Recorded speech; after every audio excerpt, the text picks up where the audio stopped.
I know one person that is seeing you, apart from God. LIRS is watching you. And one beautiful day, they will send you a well-written letter on their letterhead and tell you. But if you've been keeping track, it means that you know how much your expenses are, you know how much you are pricing, you know what your profit margin is, and you are ahead of them. Your business has paid tax. The income that you even pay yourself is also paying tax. It also means you have an account for your business where when your business gets money, it will now say, my salary, 30th of February.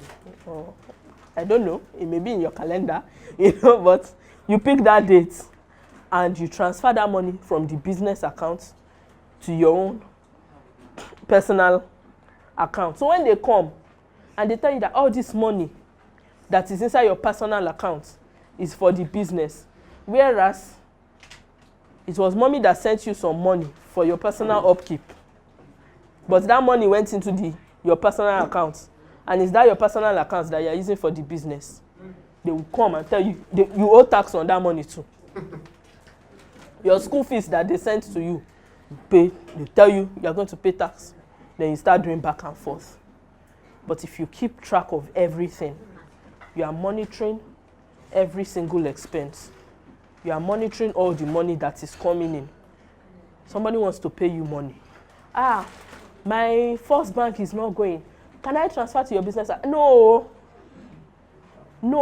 don't send it to my business access. Wait until first bank is going. Or, I also have OPay. You can also send it to me this way. You separate business from your personal account.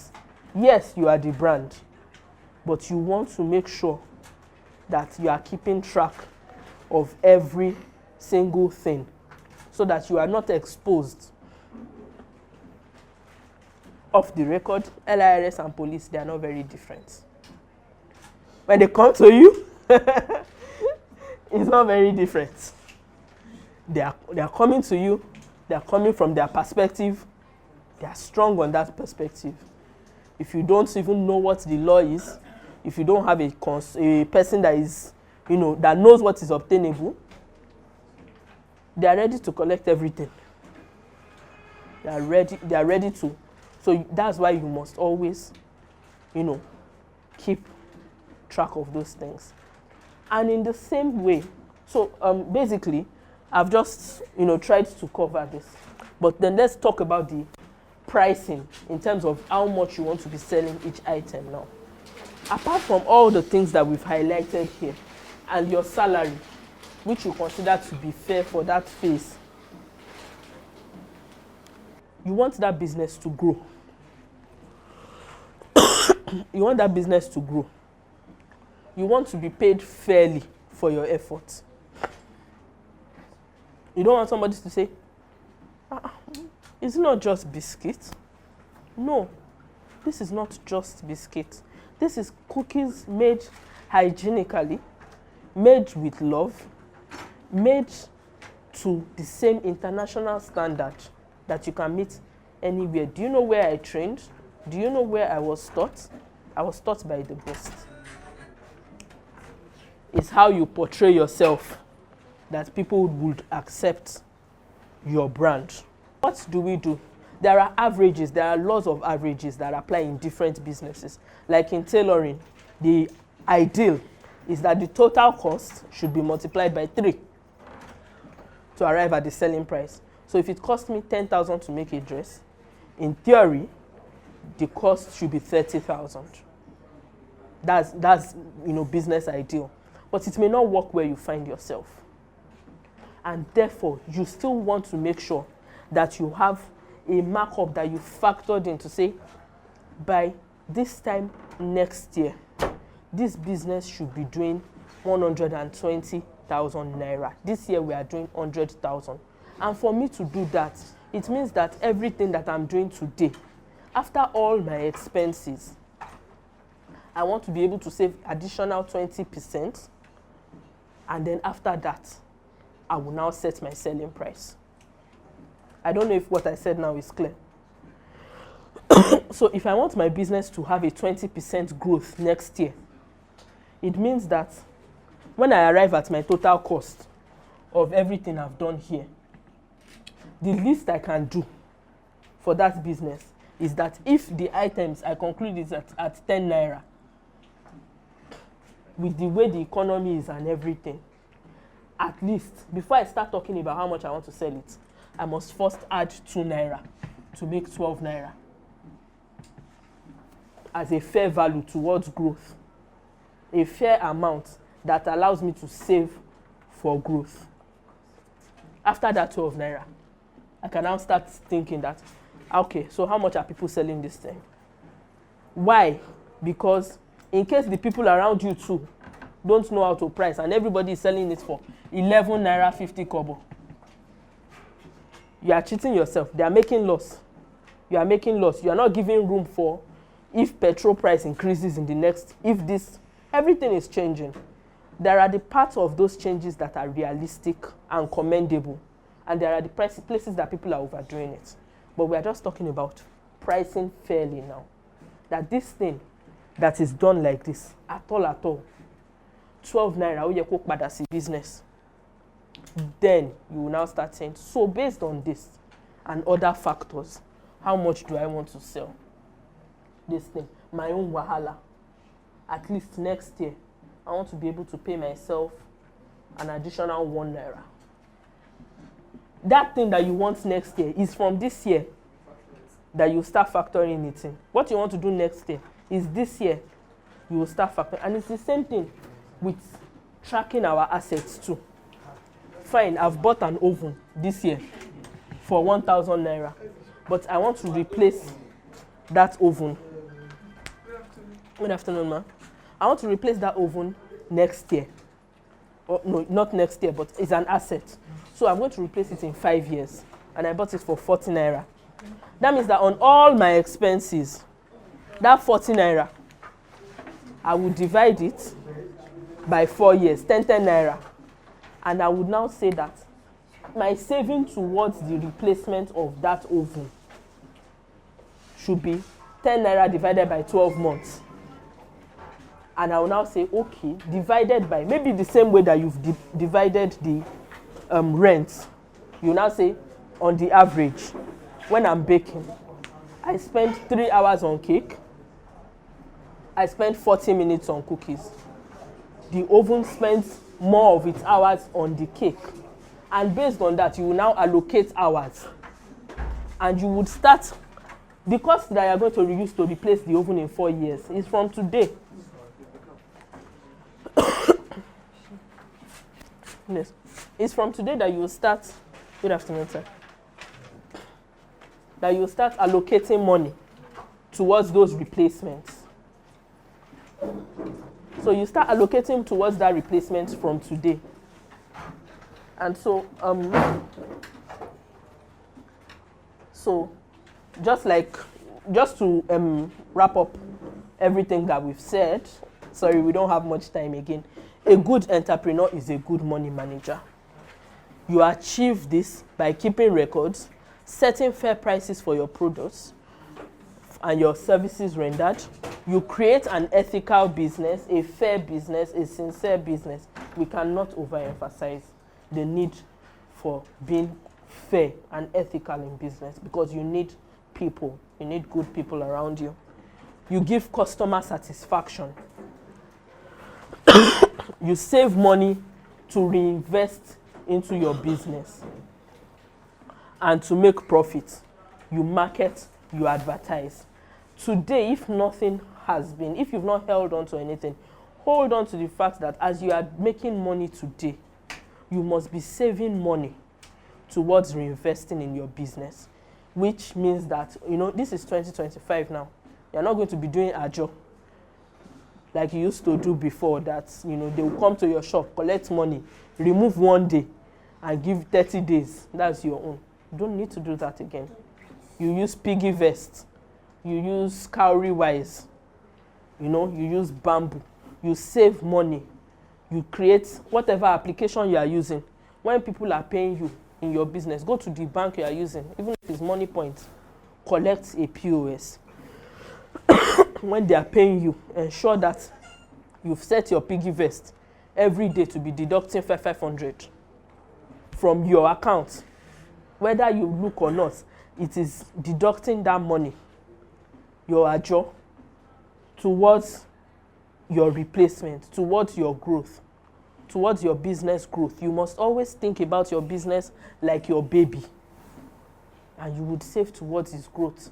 Look for companies like North Takafo, or an insurance company that is affordable and that gives good insurance service. Pay for insurance. And as an entrepreneur, don't forget that you are the business. So also, as much as possible, get a form of health insurance if you can for yourself. But for the business, pay for insurance so that if your plan is to replace your oven in 4 years. But if it happens that before that 4 years is complete, something major happens to that oven, you don't have to remove money out of pocket to replace it, money that you did not plan.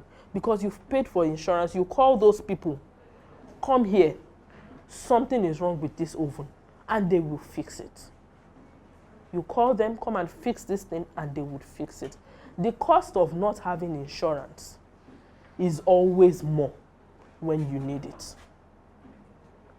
It's always more when you need it. We were having a conversation today that now the cost of repairing laptop is more than the cost of the laptops when we bought them. The same with phones, with everything.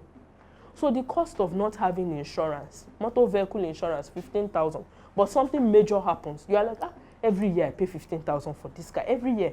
But something major happens and they tell you to go and bring 300,000. Panel beta this person, this person. And before you know it, you are spending 300,000. Whereas if you had insurance, it's that of 15,000. Even if you had it for the past 5 years, it is not yet up to that cost. So we must not underestimate the value of that. So I think we have addressed these at the beginning, and we've captured it in the course of our lessons. So I would want you to also go back and ask yourself, this business I am doing, or what business do I want to do? How much do I want to charge? What is it going to cost me? Capture everything. Every expense that you incur, capture it. This one is personal. This one is business. How much should I be earning to be able to afford what I want from my life? And in all of these things that we've said, let's not forget that in securing for the investment and the growth of your business, you are part of that investment. You are part of your business investment. So you must also be thinking of, how do I want to improve my skills so that I would be matching the times, knowing the trends. Before, when we make cake, it's go-go. M&M that will be on the body of your birthday cake. Some people's childhood first birthday picture is rice, bottle minerals and everything. But now when you see cake, you will see the cake flying, and you know that, wow, times have changed. So please let us endeavor to invest in ourselves. An entrepreneur is you. You are the value of your business. We know that eventually it will become scalable. You'll be able to leave the business running and travel to Santorini and then come back and be on a yacht, and all those things will happen. But at this start-up stage, let us invest in ourselves. An investment in yourself pays the best returns. Thank you very much. Thank you for having me. I'm grateful. Thank you so much, madam. I don't know, is there any question before we challenge to the children, to the students? Our chairman.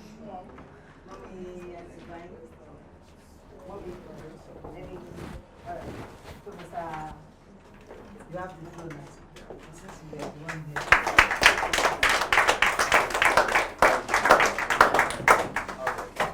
So, thank you very much, our facilitator. You're welcome. I think you have been talking to the parents more often. I think our students need to be carried along to maybe some of them feel bored and some of them are even sleeping. Hello, Yes. self-advocate. Let me wake them up. Hello, self-advocate. Are we good to go? Are we good to go? Let's clap our facilitator once more. You clap on.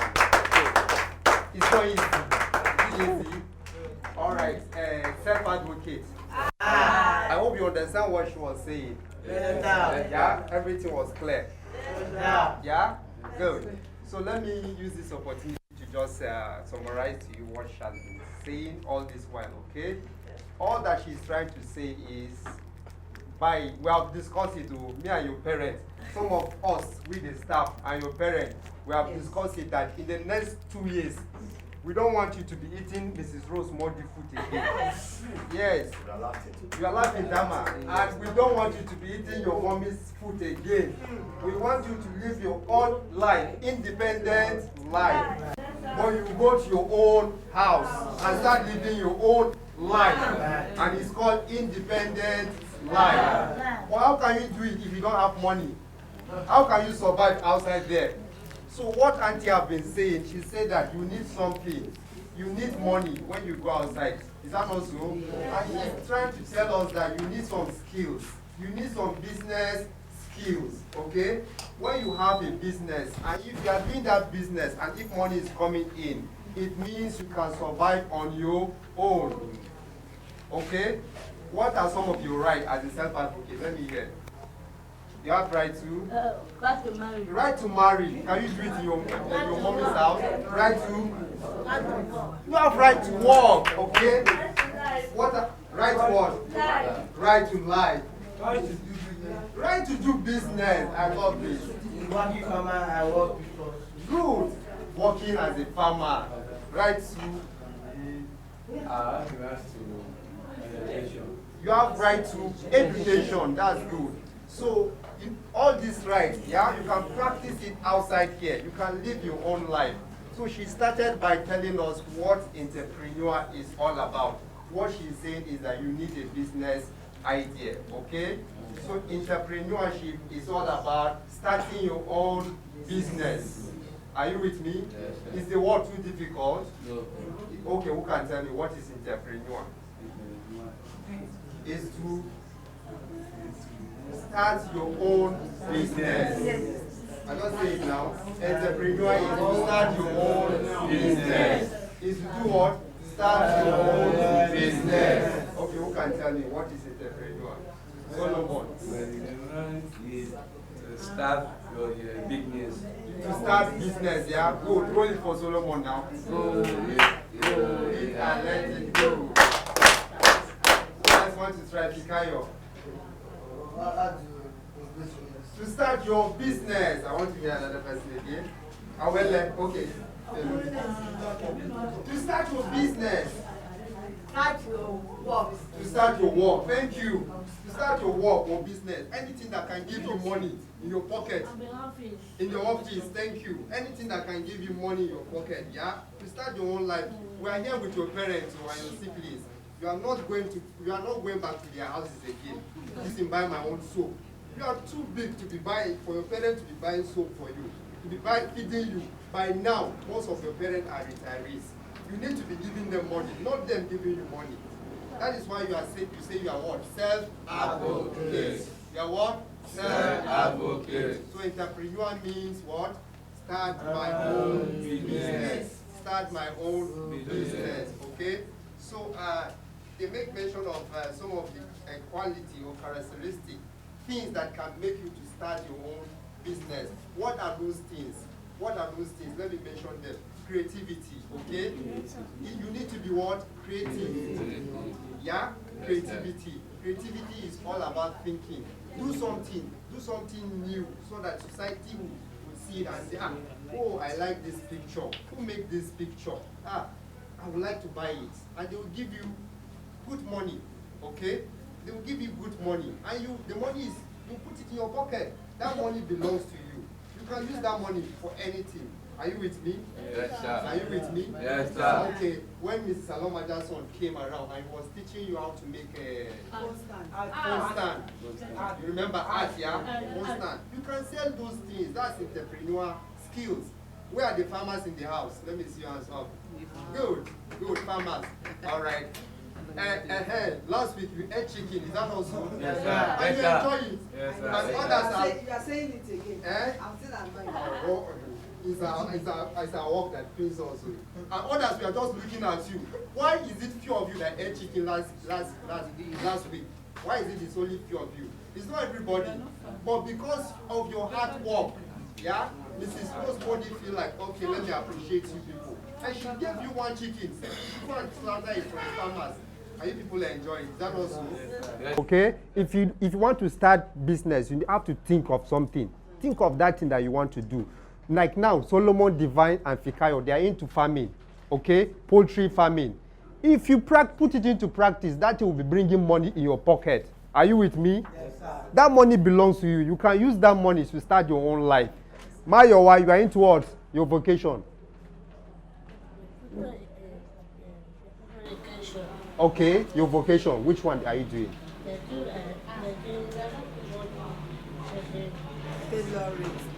Tailoring. Good. So if you can make dress for your parents here, they will buy the dress and you have money. You can't be asking people for money to be buying shawarma. By now you should have your own money. Yeah, yes. You should have your own money to buy your own shawarma by yourself. Is that not so? Thomasin, are you with me?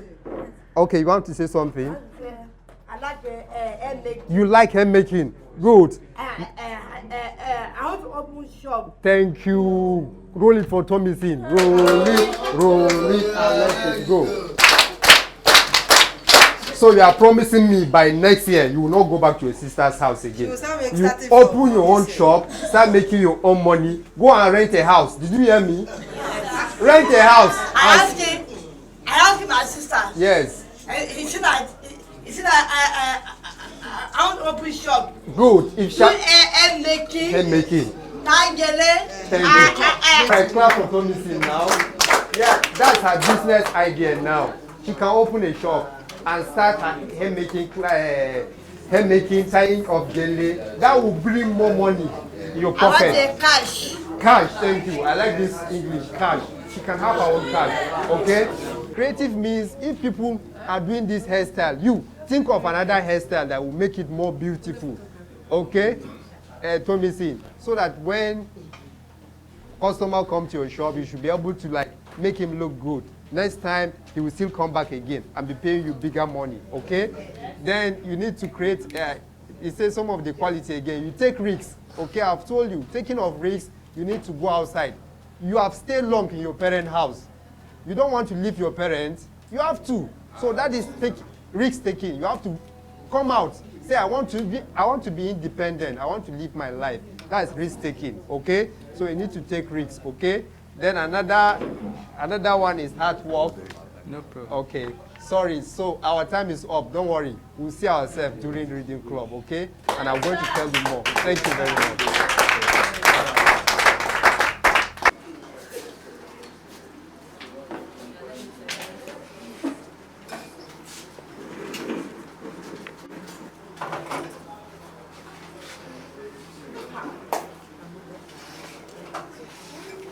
So entrepreneurship is finding something you love to do and using it to make money. It means starting a small business with your skills, your idea, or your passion. So something that you are already doing right now, some people are into tailoring and stoning. That is an entrepreneurship idea. You can start business with that. If something that you love doing, if it is something that you are actually passionate about. You know, why I'm saying this is because when we talk about being an entrepreneur, like he said, starting a business, you might want to think about it in a very difficult way.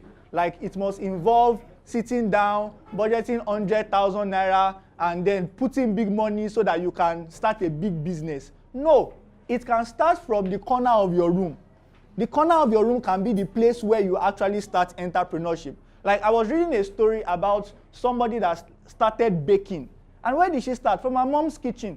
She would just go to her mom's kitchen, make pop-off, make cookies, and the person started selling. Before you know it, she started making more money and she had to expand out of her own mom's kitchen. So entrepreneurship can be something that you love doing. It doesn't necessarily need to be something that will be stressful. It doesn't necessarily mean that because somebody is making cars, because you want to become an entrepreneur, you must start making cars. No.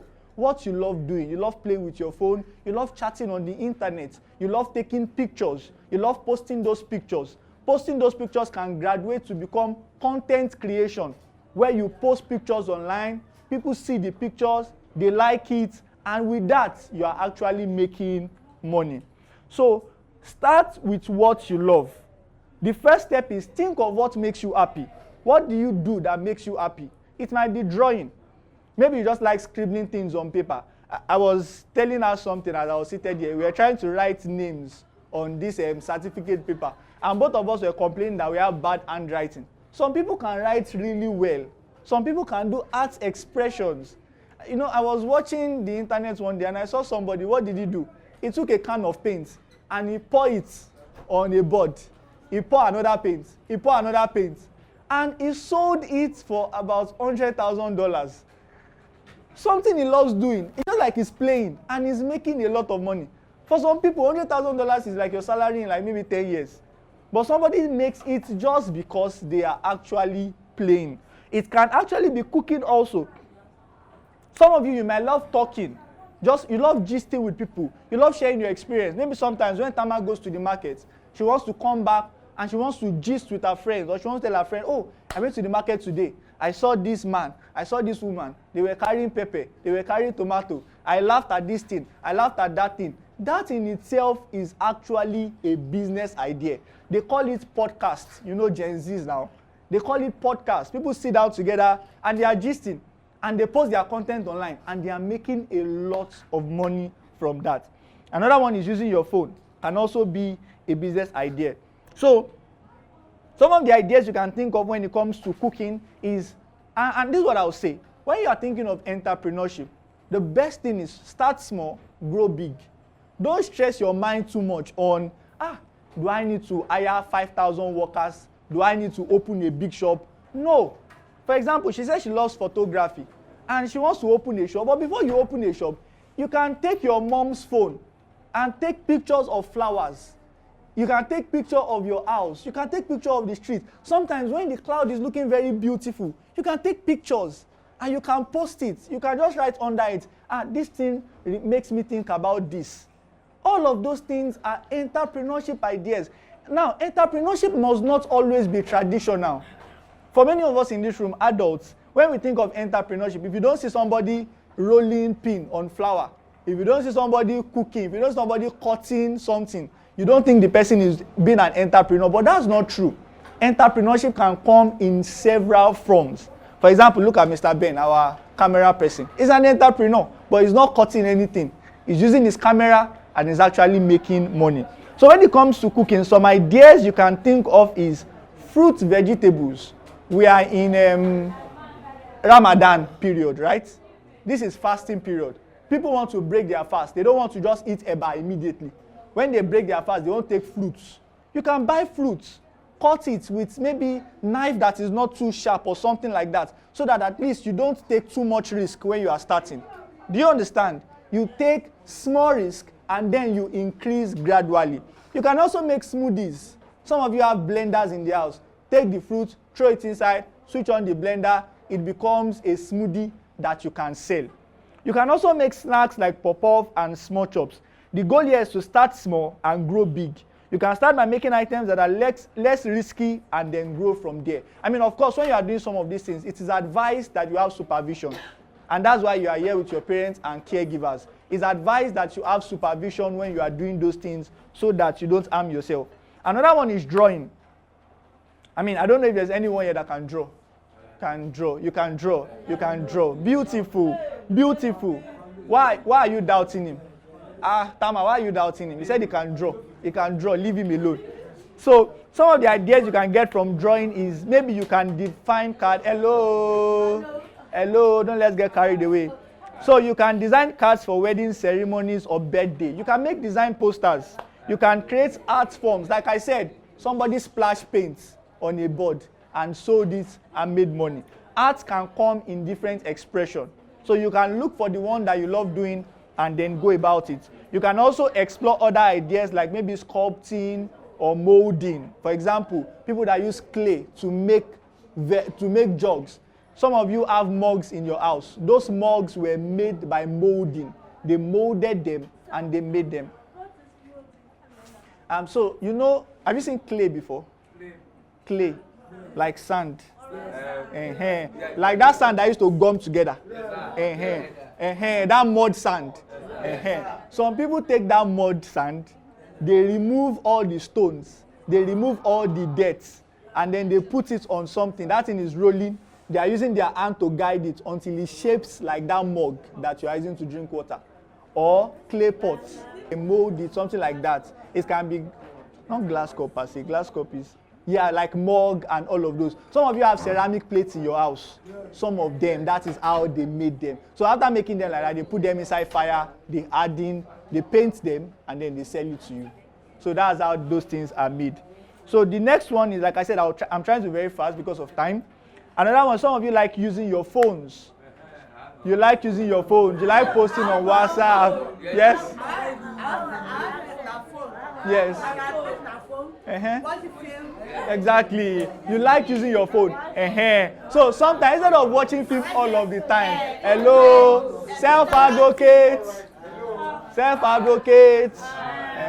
So sometimes, instead of watching film all the time, you can take the business your mom is doing. Maybe sometimes your mom is cooking, or maybe sometimes your mom is going to work in the morning and she's going to her shop. You can take a picture of your mom's shop and put it on your WhatsApp status. This is what my mom is selling. Do you understand? This is what my mom is selling. You explain what your mom is selling under. You don't know. Somebody that you have their contacts can see that thing, and the person needs it. Like one day, me and my landlady were having a discussion, and she told me she wanted a laptop. And before you know it, in the afternoon, a friend of mine posted a laptop that he was selling, and I bought it from him. If he had not posted that laptop, you know, I would not know that he has the laptop, and I will not buy it from him. People want what you have, but they will not pay money for it if they don't know that you have it. Do you understand? So your phone is that avenue to actually make people know that I have this thing. For some of you that can draw, that drawing, when you finish drawing it, take a picture, post it on WhatsApp, post it on Instagram. People see what. I met a lady last year when we were having this program that we're having. We're going around interviewing people. She has CP, that's cerebral palsy, but she's a writer. She has written 3 books. In short, I bought one from her on that day. Do you understand? You can write books. There is no idea that is too small to put in a book. People are looking for your idea. You know, sometimes if you start a business and it's going well, you can write your experience. As a person with Down syndrome, you can write your experience that when I was starting this business, these are the challenges that I faced. This is how I scaled those challenges. People are interested in learning. For some of us that are parents here, you know, mommy said something the other time that look for a support group, look for a community. Not everybody might have access to support groups, but the books that you write, the ideas that you put down, when I first discovered, what did I do? How did I scale that fear? How am I now living now? You can put those ideas inside books. People would want to buy it. So, I spoke about some things about people that likes to use their phone being entrepreneurs. What they are usually called is techpreneurs. Techpreneurs, people that use their phone or their laptops to actually make money. Example of techpreneurs are people that are content writer. They write content. For example, Tama goes to the market, she comes back, she makes a blog out of writing markets, out of going to market rather. My experience in going to the market, day 5. She writes it down, she posts it. People read it. People like it. Somebody wants to support her page. That's a content writer. Content creator. As she's going in the market, she sees something very interesting. 2 people are arguing, or 2 people are bargaining business. She brings out her phone, makes a video, posts it on Instagram. People sees it. People likes it. Content creator. Use social media wisely. Not every time just scrolling. Sometimes open an account for yourself and plan to grow that account. Offer something unique. Find a mentor, your caregivers, your parents, talk to them. This is what I love to do. How can I become better about it? improve your business skills, and register your business. So I think we've already spoken about this, so I won't go there again. So I don't want us to watch this video, and that will be all. Sold more than $1 million worth of cookies. Colette DeVito is a business owner in Boston who for the last 5 years has sold more than $1 million worth of cookies. Colette, who has Down syndrome, said baking is what always has made her happy. So actually, I always loved baking since I was 4 years old. From high school, I have been taking baking classes. It was a hard time for me. I have no friends. I didn't have a social life. I got really understand, and that's why I have been taking a baking classes. After college, Colette found it difficult to find a job, so she turned to her mom, who helped her create her own job, CEO of Colette's Cookies. Colette doesn't only sell cookies.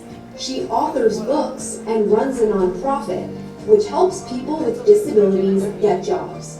Her favorite thing to do. Colette's Cookies now has 15 employees, some of them with disabilities, and they have an inspiring leader to look up to. No matter who you are, you can make a great difference in this world. Not pick up being without or do not focus on your disabilities. You only need to focus on your abilities. All right. So you can see that she's actually making progress, and she started with what she loves doing. So even right now, when she's baking cookies, it's not like a chore to her. It's not like hard work. It's something that she loves doing. And by creating that opportunity for herself, she was also able to create opportunities for others around her. And I think this is a lesson for we parents and caregivers too, that no idea is too small. No idea is too big for your words to actually try. Support them, encourage them, and you never know what can come out of that idea. So I think I'll just stop there and then we can proceed. For those who came in before, who came in late, my name is Kikelomo Olatunde. At the moment, the theme for this year has to do with bonding and empowering, bonding and also building futures. So we'll be doing more of a self-reflective moment, having interaction with ourselves. So please, it's going to be a participatory session where we will brainstorm together and we move. So now, I love doing icebreaker a lot.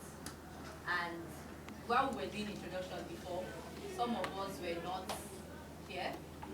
So I will just need you to, from you, Ma. My name is Olajumoke. Well, as soon as the parent detects that the child is dealing with Down syndrome, I will advise that to get in contact with anyone that knows about Down syndrome, so that you can easily start from the beginning. Because at times you find out they are living with it, but we don't have anywhere to go. We just give them, treat them the way we treat normal children and all those things, and we believe that they will catch up. But as soon as we detect that this person is dealing with Down syndrome, it's better to look for an advocate, somebody that knows about Down syndrome, or a foundation that's based on this child Down syndrome, so that you can learn and begin to train them from the beginning, and then you catch them young, so that they can at least begin to live on their own gradually as they grow up. Thank you very much, Ma. Actually, those people that used to come along, that having the same problem like Down syndrome, I only encourage them that there is always ability in disability.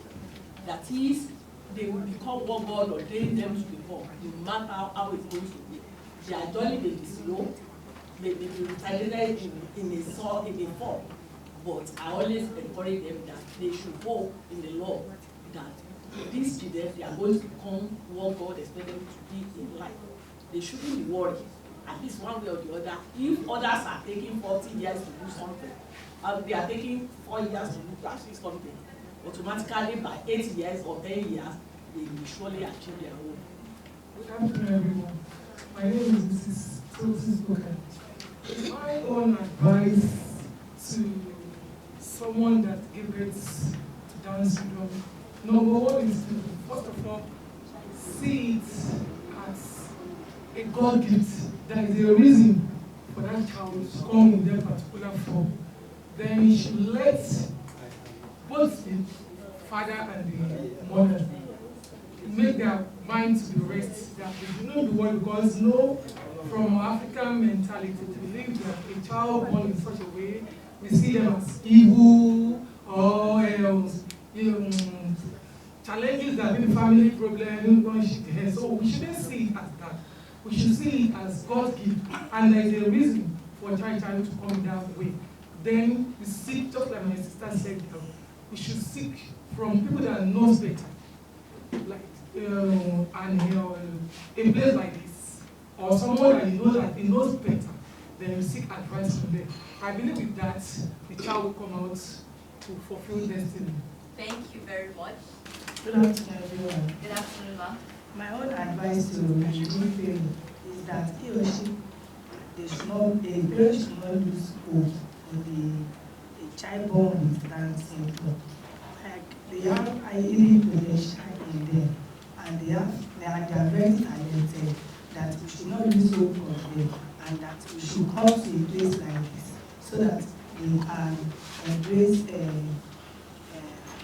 whatever they want to do in the future. My name is Elsa. A child with Down syndrome is very challenging. It needs a lot of patience, love, and tolerance. So please, every parent should show love to their child and a lot of patience. That's what I can say. The school will do more, but you need a lot of love for that child. And you see that child becoming a better person. My advice to a new parent with Down syndrome is that they should show utmost love for that child and care, because when you don't know about it, you think the child is evil, but there's a lot of strength. There's a lot of the child with Down syndrome has a lot of dignity. If you take care of that child, and sometimes we are confused where to go. And now, like some of us knows about it now, you can meet to walk up. Don't hide that child. Walk up to him, speak, talk to somebody. Somebody may know somebody that will know somebody that will connect you to where you can get the right way for that child. We should not always keep the children at the back. So we are hiding it. Like some people will want to hide the child down. This one has challenges, let me hide. No. Bring that child out. You don't know where you will locate that person that will help you. So we should always, my advice to them that they should always open up what is happening. And by so doing, to help that very particular child. All right, thank you, ma'am. As Mommy said earlier, she said there's ability in every disability. So I think it's just a uniqueness, and I think everybody needs teamwork. It's teamwork that makes things like this work out and makes it easy for parents. Like the father is present, the mother is present, the siblings, everybody are all together, and they are showing love and support. So I think that's thank you very much. Good afternoon, everybody. My name is Nancy. I really do believe that talking to people about the Down syndrome is very important. Exposing the children, making them feel loved, and ensuring that you engage them in activities that will help them develop and get better. That is what I would do. Thank you very much. All right. So I love the fact that while we were saying this, we mentioned the point that you need to be at that point of realization. For a child with Down syndrome, the parent may find it difficult to detect in the early stage until you find out that the child there is not developing as you wanted. And the best place to go first, if you have somebody, a child that is not developing as usual, take them to the hospital. Let them do certain tests, and then from there, you will know where to go. The best thing, once you detect that your child is not is unable to hold the leg, or by 3 months, you expected the child to hold the leg, and it's not doing that. When it's supposed to claw its nose, she's not clawing, then you know there's a problem. It's not an easy task to have a child with Down syndrome. Let me tell us, it's not an easy task. Because the way our society look at them, even in the hospital, when you take them to the pediatric session, they criticize, they look down on you. What is this child? What are you bringing to that hospital?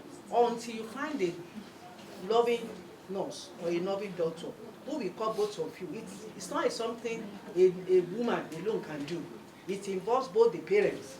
Because most of our men, once they detect that the child is having problem, they leave everything to the lady to be going about, you are the problem, maybe you know how to find, but it's the work of God. Because during the period of cell division, nobody was there. It's due to one cell that is leading them to have Down syndrome. So once you detect it, then, and you are able to get people that can advise you, then you can take that advice by looking for a foundation where you can take them to. But how many people how many foundations do we have in this country? So that's the problem. But if you have your means, some people that have the means, they can take them abroad. They are well accepted over there than this place. So it's only God that is helping the parents that have a child with Down syndrome. And then, as the people have already said, that we need to show them love. You have to accept them. Thank you very much. I really appreciate. Okay, thank you. If you have any concern, you can always signal to some of them so that we don't distract us. Thank you. So like Mommy said, I appreciate it that she was able to tell us that even from conception, some parents don't even, we have some people who are too ignorant. They don't know what Down syndrome is. They are not conversant about what it might be. And yes, it brings us to the point of speak out. So I know that from our different experience, everybody has different experiences. We can't have the same experience. So the way it's peculiar to you will also be different from the way the other person experiences it. So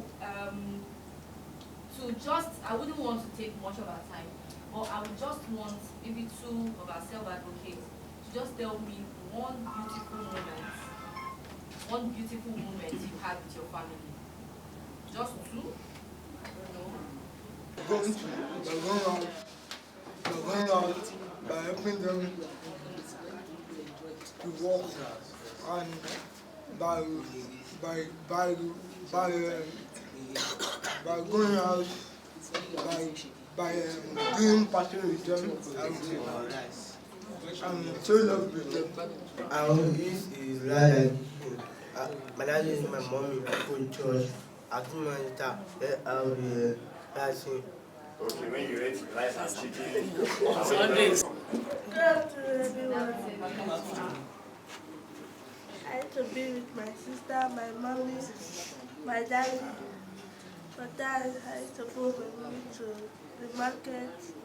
Okay, so I like the way everybody said it. So to him, when he goes to church, he loves the moments when we are coming home from church. He loves partying with mommy. I'm sure he liked the jollof rice. It's also a beautiful moment. And she said, I like that fact that she said she went to the market. So even when mommy gives you load, plenty load to carry, you like that moment. Say mommy, you with plenty load. Carry this one, you hold. Carry that one, you hold. It's a beautiful moment for you. So that brings me to the next session, which talks about self-determinism and the principle behind mental capacity.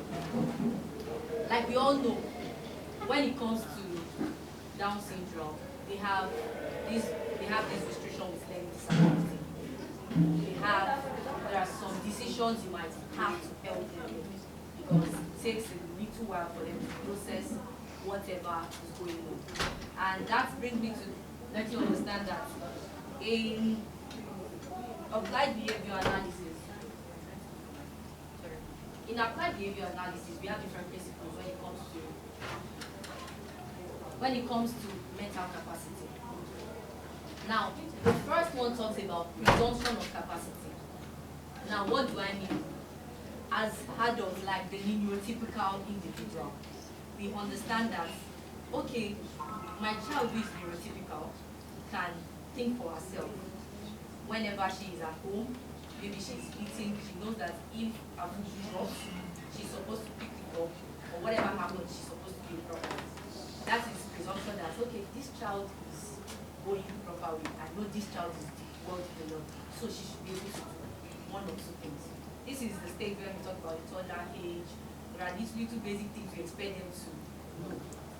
And even when they grow up, the way a child, an individual of like 25 will behave should be different from the way a child of 5 years should behave. So this presumption, you can assume in your head that, okay, they are 25 years old, so why should you behave this way?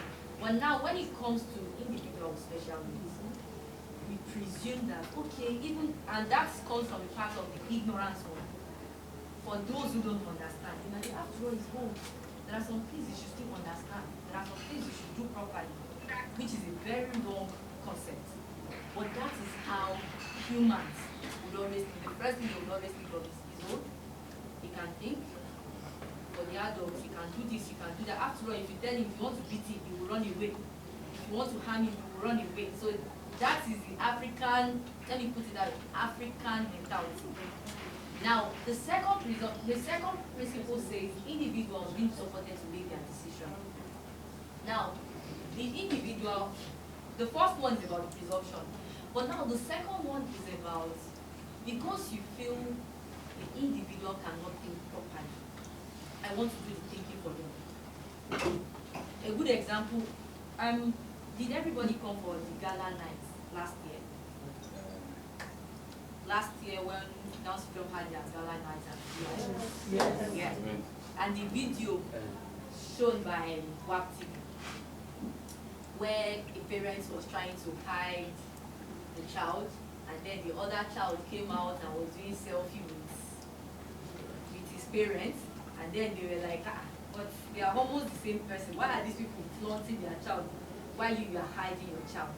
Now, the other parent gave their child the opportunity to explore. There was freedom to make mistakes. And let's be honest with ourselves here. How many times have you thought to yourself, I've made one mistake or the other? It's okay to make mistakes. We have the tendency. There are some things we do that is try and error. Thank God when my partner was talking about entrepreneurship, we do a lot of business that as soon as we start like this, you know that, what kind of business is this? I shouldn't have tried it at all. The days of MMM, some people did MMM. It went.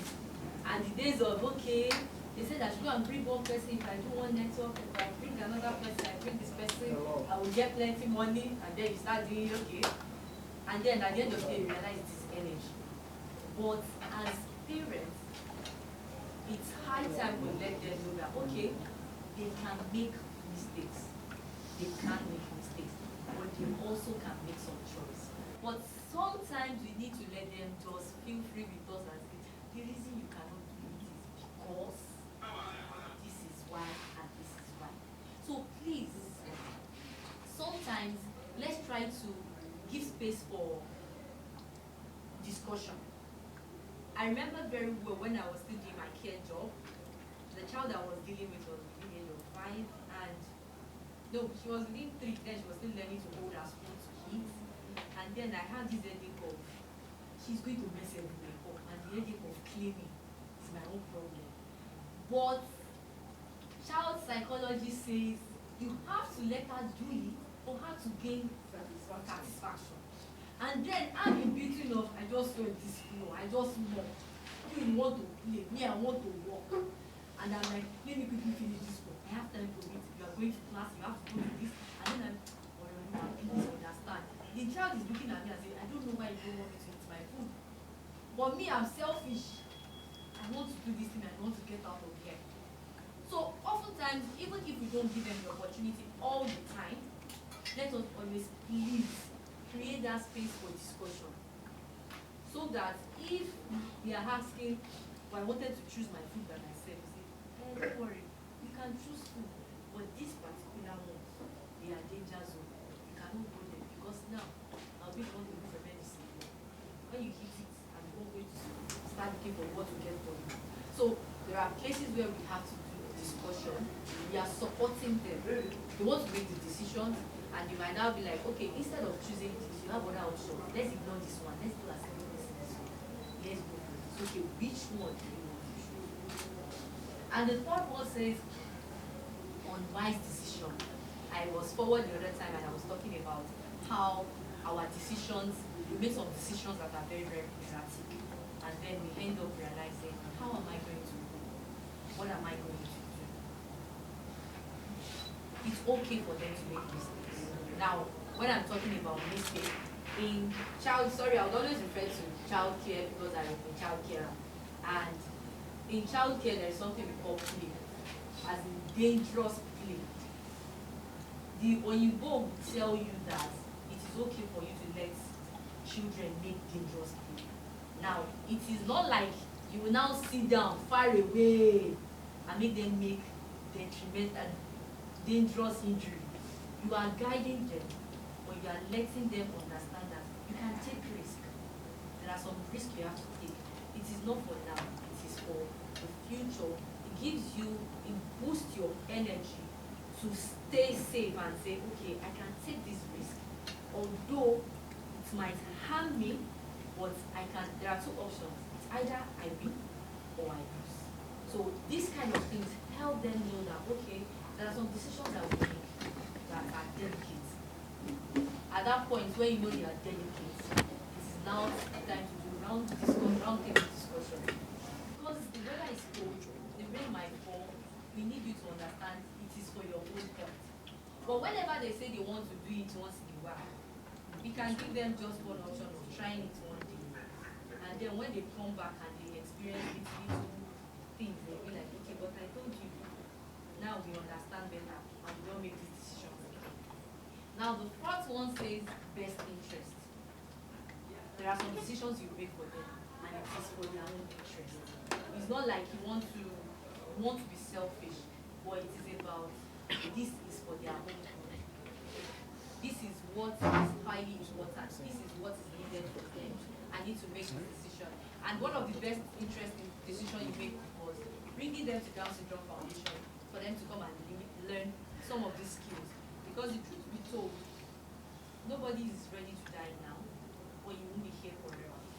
And then there will be a moment where they have to think of, even if they don't think of, it is a moment to know that, okay, if I'm not available, these skills, some people might have, she was talking about stoning, some of them might be very, very good with that work. Some of them are very, very good with they did showcasing during the gala night, and we saw some of them during guided support, bringing out the fabrics they wore and how you were held. So now for some people who see them in the environment, they can say, okay, this particular person, if she's in the tailoring department, we can still help her discover herself. She can start doing this and she'll make money from it. So I really wish we are grasping, we are getting a little bit, if there is any place you want me to clarify, I stand to be corrected. You can always, okay, ma'am. Yes, ma'am. Then, this part is about choice making. And this is also more like an discussion. What are the challenges of respecting your child's choice? How do you manage respecting your child's choice when you make decisions? Okay. The question says, what are the challenges in respecting your child's choice? Now, it has been reframed. Have we ever respected any of their choice? Okay, ma, can you share? When we want to go out, and I want her to wear a particular clothes, whatever she wants to wear is what I'll just say, okay, is that what you want? And she says yes.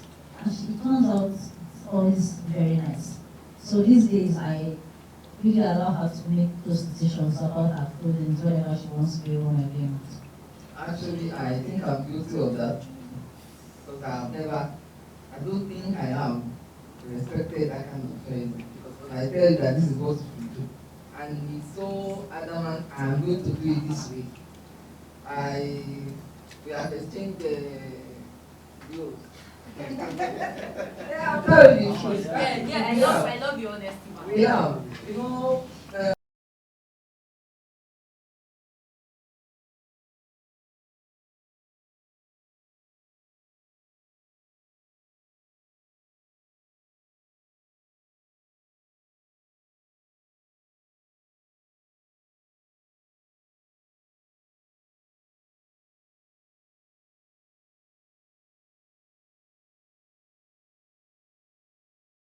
When she was growing up, she basically lived with her mom. She's our last born. It's not my child. I'm the last born of the family, and I don't stay around. So she has to come here when mom died because there's nobody to stay with. If she's staying with me, I have to go out to work. My children are not around, so it's going to be difficult for her to be alone, and we have to lock the whole house down for her. She can't stay alone in the house, so it's under lock. So I have to bring her here. So when I talk to her, I want her to take what I want her to do, because I believe I have the best interest. Best outcome for her. But she will tell me she will not do it. Only I believe her there, and me too, I will not take it. So this particular day, she really pushed me. I wasn't even expecting it. You know, when you turn your back and don't expect that it's going to act, she pushed me that if I did not hold something or be careful, I will bang my head. And after that time, I take my distance from her. I said, okay, whatever you want to do. But even if you're doing it, I'll remove it. I said, you can't go with that. The only day I asked her to, okay, put on something, do whatever you want to do and everything. By the time she gets outside there, she has to come back. Because what she's putting on is that spraying. And you tell her, oh, this is what I want to do. People will be looking at you. But at least I'm learning. Because there's something again that she said now. I laughed when you said it. It's not even about her, about my own son. This thing happened just yesterday night. I'm sorry to take a long time because there are some things that we think we know how to do best that we are making some mistakes. I learned it just now. This my son is working with UBA as a background. And just yesterday night, I was in my room when he came in and said, Mom. And I said, no, this is it. He said, you know what? You always want things to be your own time. Once you have said it, it has to be just no alternative. And that was what you said now. And I was just laughing. I said, okay, now I'm learning. I think I need to pipe low because that's what the way we are brought up. My dad's very strict.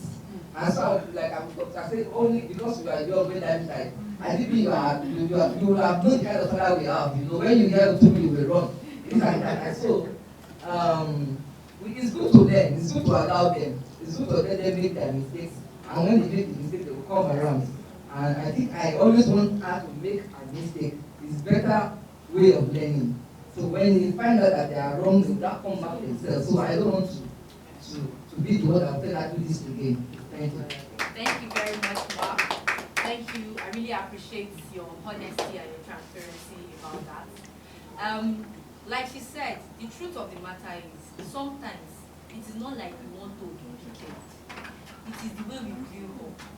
There is a gap between at place of work. We realize that it is so interesting that we have the millennial, we have the Gen Z, and we also have the older alpha. And now it's so interesting between the battle that is going on at place of work. Because the Gen Z will tell you, my mental health is at stake. I cannot work under pressure. And the millennial will tell you, I cannot offend my oga because I have my job to hold on to. But Gen Z will tell you, I don't bloody care. I'll get another job. And the older will be like, you don't want to listen. We are telling you this and saying, no, back in those days it did not work. We want to make our mistake and we be corrected. So please, let's understand that the world is revolving. It keeps going round. And so, now, she already said it, and that brings us to talk about how we support them to make choices when they find it very difficult. Now, this is a point where it is not about they've made the choice. It is now a point of they want to make the choice, but they don't know what to do. Now, you've given them different choices, but now they have issue of how am I going to make that choice? They might have multiple choices to make from, but the issue is it is so many and they are confused. This is a moment where they need the support and guided support. It's left for you to now say, okay, I think what I'm going to do. The Google is our friend. ChatGPT is our best friend. Write stupid thing inside ChatGPT. Our mummies, you need to upgrade because ChatGPT is the recent one. AI has taken the stage. So even if you think you cannot type, do voice recording and tell ChatGPT, this is what I want. I don't know what to do. Give me ideas.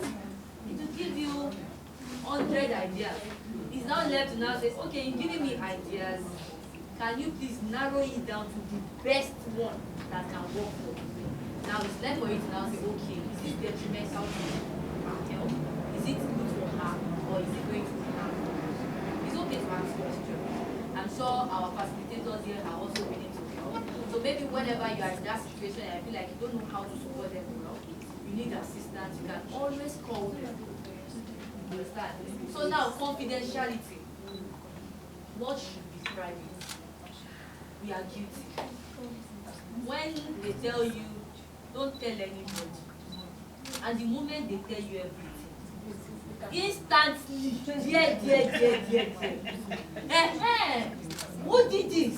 I'm always having exit because me as a person said, when I tell you don't tell somebody, and the next moment you are telling somebody, the trust is gone.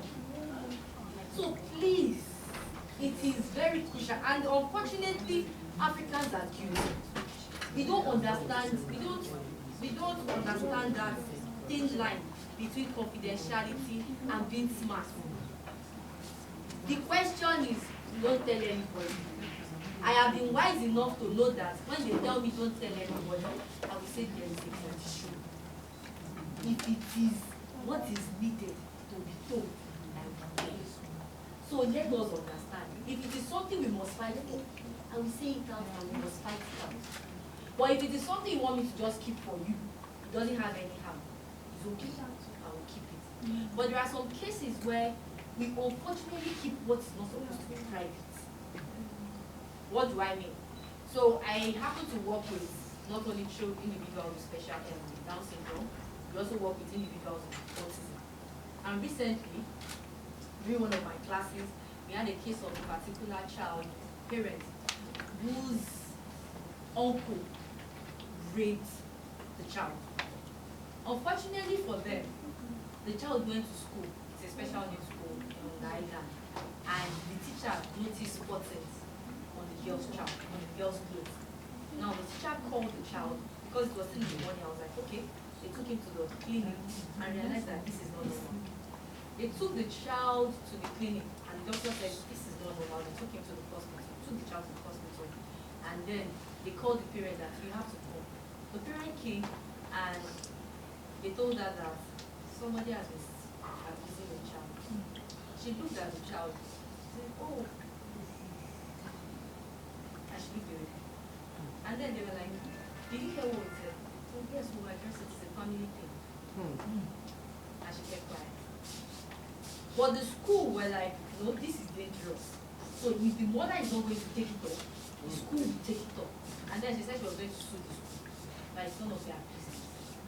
Now, these are cases, they are not stories, they are true life stories that they happen. And then parents that are supposed to fight, you start hearing, I don't want people to, I'm a person of prestige, I don't want them to know that this is what I'm going through. And then they keep what are not supposed to be kept.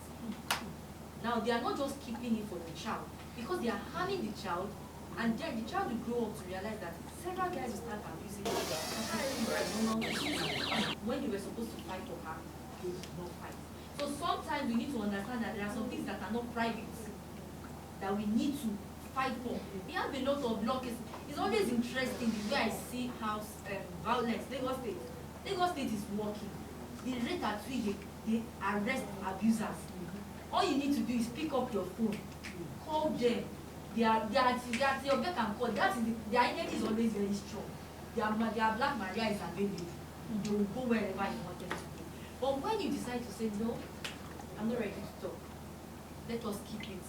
The Yoruba have this way they will say they want to cover it. It should be within the family. So please, I beg you in God's name. It might not even be sexual harassment. It might even be some streets, what they call neighbors. The way they talk down our children, the way they name calling. It is time to start voicing out. You name call my child, I will give it back to you. You don't talk to my child anything. Develop their self-esteem. So that when they are insulting them, they might not do it, they should not overdo it, but they should have a polite response, they should have a ready-made. I like the way when you give them self-advocate, they have a ready-made answer for somebody who insults them. So that next time when you are coming, you know that you are collecting that insult and you don't behave. So that come and report to me, the parents. And I'll tell you that, no, what did you do? My child will not say that if you have not said something. So please, let's always know that there are, in as much as you want to have confidentiality, there are some things that should not be private. And also, it's confidentiality limited. It is highly limited. Because there are some moments where they are down moments. Some children are very withdrawn. If you don't know when they have their mood swing, if you can't just identify when they are going through their top moment, it might be a very, very difficult thing to do. And if the trust has been destroyed, find it very difficult to get it back. So we need to really, really work on how we do that. And finally, we are done. It is time to play. We have some games. I don't know whether they will have energy to play the games. The circuit, the way you see your light that comes up. So this whole thing is going to be a physics that wants to show you that, okay, the way the circuit that connects with our voltage, that brings out light and makes light come up when it comes up, and the way your siren when your bell rings, what comes together to bring that. So it is about brainstorming. I really wish this place is a round table so that everybody will see. But I think we are going to make do with it. So let's do it. So whatever I'm going to do, I have to start from this. There is 1, 2, 3, 4, 5, 6, 7, 8, 9, 10. And then there is an alphabet that is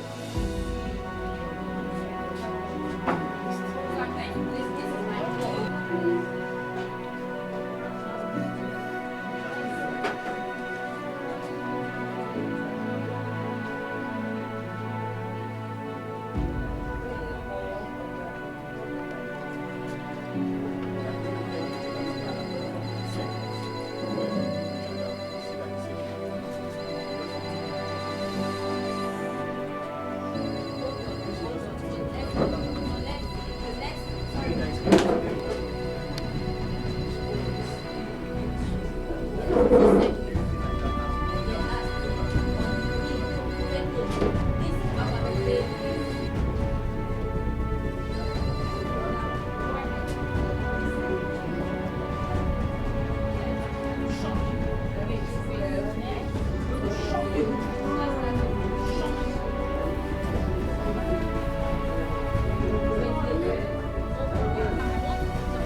Now we would have to bring it here, but you have to be careful because my own phone can control it. So it's more like a remote.